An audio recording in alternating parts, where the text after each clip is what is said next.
एक वक्त था जब कांग्रेस के प्रधानमंत्री जो हैं बड़े बड़े उद्योगपतियों के जो लोन हैं वो फोन पर कराया करते थे। जो अंग्रेजों द्वारा चलाई गई ये जो कुनीति है जिसके करके जो भारतीयों को लूटने का एक जो उनका जो काम था, कभी कांग्रेस ने नहीं सोचा कि हम भारतीयों को इससे मुक्ति दिलाएं। मतलब जो नॉन परफॉर्मिंग एसेट्स थे कांग्रेस के टाइम पे 11.5% थे और अब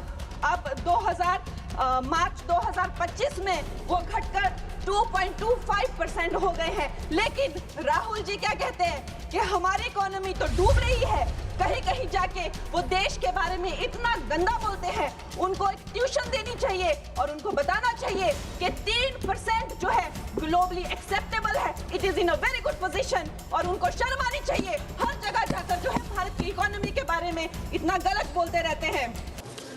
माननीय अध्यक्ष महोदया, मैं insolvency and bankruptcy code amendment bill 2026 का पूर्ण समर्थन करती हूं।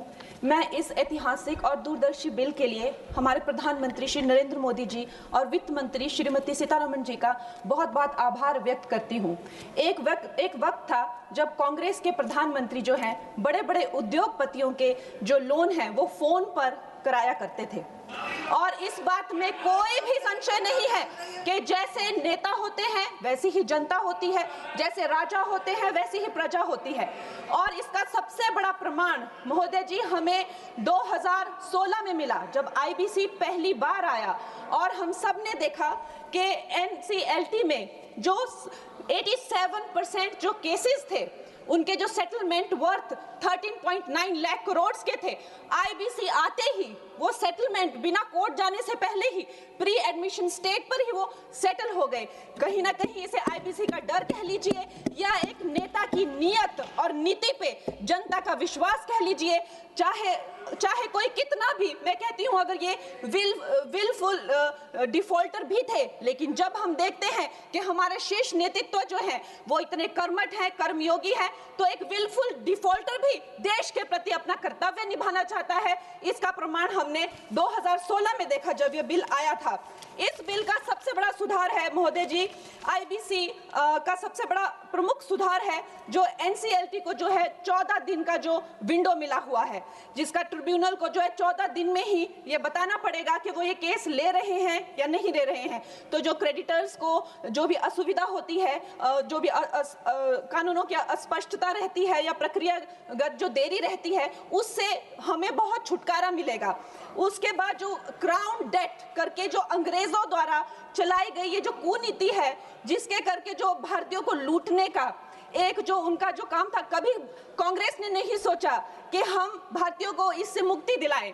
ये काम भी हमारे यशस्वी प्रधानमंत्री नरेंद्र मोदी जी ने किया कि जब भी कोई बैंक कहीं से रिकवरी करेगा तो वहां सरकार को अपनी टांग अड़ाने की जरूरत नहीं है। वो धन जो है लोगों के पास जाना चाहिए, गरीबों का पैसा जो है गरीबों के पास जाना चाहिए और इसके लिए हम बहुत आभार व्यक्त करते हैं इस बिल की। और प्रधानमंत्री जी महोदय जी, बैंक जो है किसी भी अर्थव्यवस्था का जो है वो आधार होते हैं। बैंकों की इतनी खस्ता हालत की हुई थी, 5% से लेकर 20% उनका सिर्फ मात्र रिकवरी रेट था।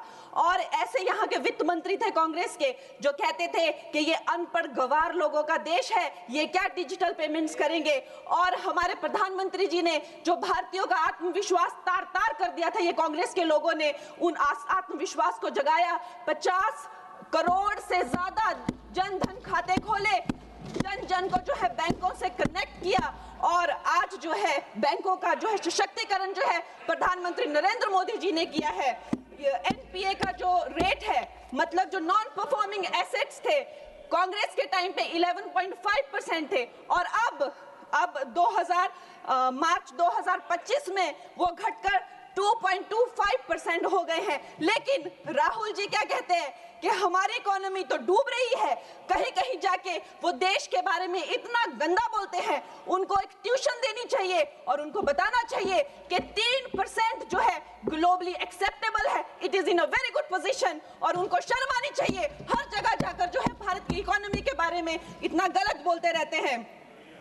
उसके साथ ही ये इसका सबसे बड़ा सुधार जो है वो है क्रॉस बॉर्डर इंसॉल्वेंसी के, मतलब जो हमारे जितने क्रेडिटर्स हैं अब वो बाहर के देशों में जाकर भी जो है अपनी रिकवरी कर सकते हैं, बाहर के देशों के एसेट से भी अपनी रिकवरी कर सकते हैं, वहां भी डिफॉल्टर्स पे केसेस कर सकते हैं और भारत में अपना लूटा हुआ या खोया हुआ धन जो है वो भारत में वापस ला सकते हैं।